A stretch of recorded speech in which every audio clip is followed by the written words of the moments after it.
What is your greatest regret of leadership in ministry? Greatest regret? I got married too early. And you would say, how would that affect ministry? It affects ministry because anytime you're unhappy in a marriage, it affects everything you do. And anytime you get to a certain level in other people's eyes and your marriage falls apart, it sets things back. You may recover and achieve a certain amount of height in the view of other people, but somebody got lost in the shuffle because you made a vow you didn't keep. Wow. So if I were to regret anything, it would be destroying my marriage in the name of God by not being home to a woman who did not marry a profession, but married a person. Wow. You see, I thought she was against my ministry because we were so young when we got married. I mean, I was barely 21 when I got married. And I didn't know anything about life. I came out of my mother's house into my own marriage relationship, out of my parents' house into a marriage without any time in between.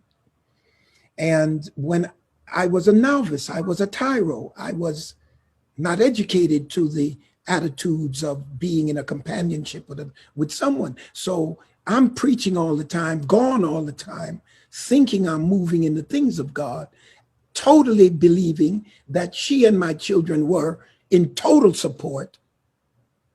And I said to her, you knew I was a preacher when you met me. But the woman didn't marry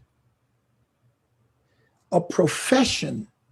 She married a person, and the person was never there. So I would say to all young people, you're called of God, but you have a family.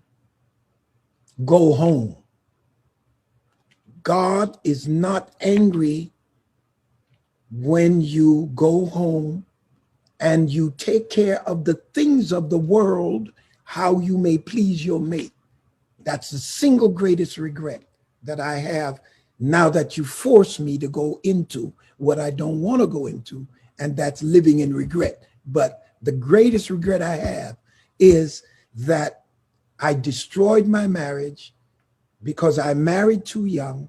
I end up destroying my marriage in the name of God because I put God out there when God did not mind me taking care of that woman who entrusted her life to me. She married a person. When she marries you, she marries a person.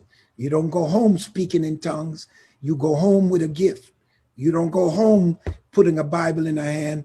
You buy her a dress, buy her a car, take care of her, let her share what you have gained and not be gone all the time. She needs your presence. Everybody else is reaching for your wisdom. Give her your wisdom. Everybody else is reaching for your time. Give her your time. Take a day out of a week or a month and say, babe, this is yours. I will do nothing. I will answer nobody. I will do what you want me to do. And that's that. And stop being so misogynistic